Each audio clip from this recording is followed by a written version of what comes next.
Fé contra a razão, revelação contra a filosofia. Olha, por quase 2000 anos, a civilização ocidental foi moldada por esse choque, o choque de duas cidades, Atenas e Jerusalém. Vamos mergulhar fundo nessa tensão, que é fundamental para entender muita coisa. Tudo começa com uma pergunta que, na verdade, serve para qualquer novo movimento, sabe? Quando surge uma nova crença, uma nova verdade, e aí, o que se faz? A gente deve se engajar com a cultura que está aí, usar as ferramentas dela para se expressar, ou o melhor é se manter puro, se afastar para não correr o risco de se corromper? E para os primeiros cristãos, isso não era só uma discussão filosófica, não. Era uma questão de identidade, de sobrevivência mesmo. A resposta que eles dessem não ia ficar só nos livros de história. Ela ia mudar a arte, a política, a própria estrutura do nosso pensamento. As apostas eram altíssimas. Essa tensão toda foi resumida de forma brilhante em uma metáfora. Atenas contra Jerusalém. De um lado, Atenas, o grande símbolo da filosofia, da razão, da cultura, ela representa o engajamento com o mundo.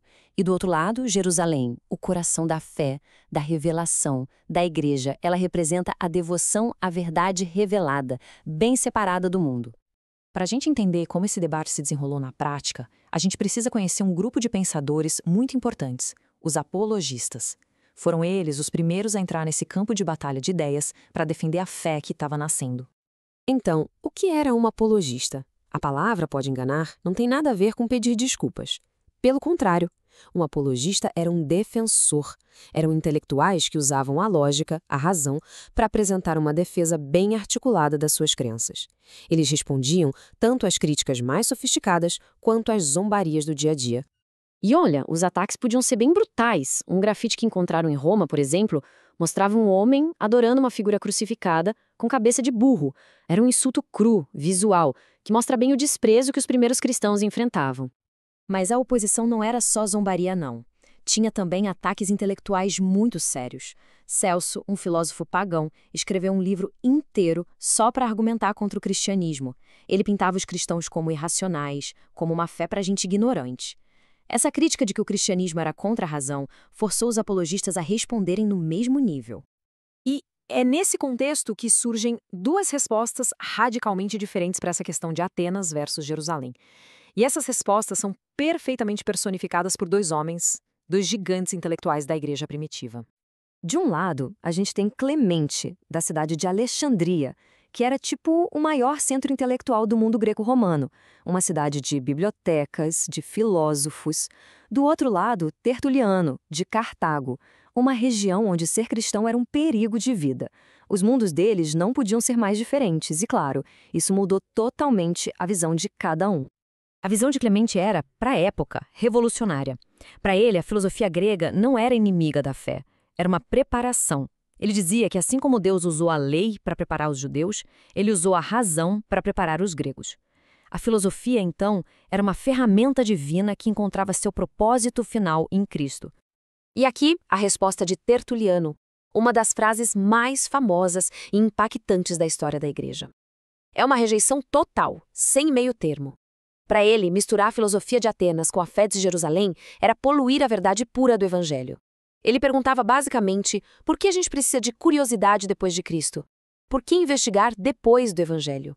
A fé era suficiente. Ponto final. Nenhuma das duas posições era um caminho seguro, viu? A abordagem do Clemente corria o risco de diluir a fé, de misturar tanto com a cultura a ponto de perder a essência. Já a abordagem do Tertuliano corria o risco do isolamento, de transformar a fé numa seita irrelevante para o resto do mundo. Era um dilema sem resposta fácil. Esse debate, claro, não acabou lá no século II. Ele continuou ecoando ao longo da história. E para nos ajudar a entender as diferentes formas que ele tomou, podemos usar um modelo de análise que foi desenvolvido muito tempo depois. Dando um salto para o século XX, o teólogo H. Richard Niebuhr nos deu uma lente nova para enxergar esse debate antigo. No livro clássico dele, Cristo e a Cultura, ele mapeou não só 2, mas 5 maneiras principais pelas quais a fé e a cultura interagiram ao longo da história. O modelo de Niebuhr funciona quase como um espectro, sabe?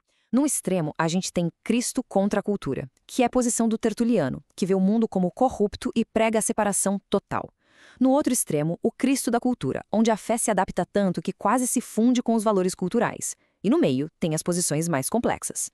Cristo acima da cultura, a visão de Clemente vê a cultura como algo bom, mas incompleto, que precisa da fé para ser aperfeiçoada. Depois tem Cristo e cultura em paradoxo, que enxerga os dois em constante tensão. E por fim, Cristo, o transformador da cultura, que defende que a fé deve se engajar ativamente para redimir e transformar a sociedade. O que a análise de Niebuhr nos mostra é algo crucial. Não existe uma resposta única. Essa não é uma questão que foi resolvida e ponto. É uma tensão viva que cada geração, cada comunidade precisa enfrentar por si mesma. E isso nos leva ao ponto central. O debate entre Atenas e Jerusalém vai muito além da teologia cristã.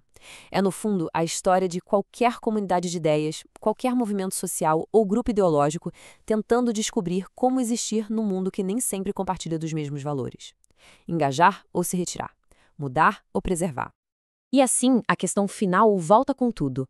Onde é que a gente vê essa mesmíssima tensão hoje em dia? Na política, na arte, na tecnologia. A escolha entre o engajamento, com o risco de se corromper, e a pureza, com o risco de se tornar irrelevante, continua a ser um dos nossos dilemas mais profundos e atuais.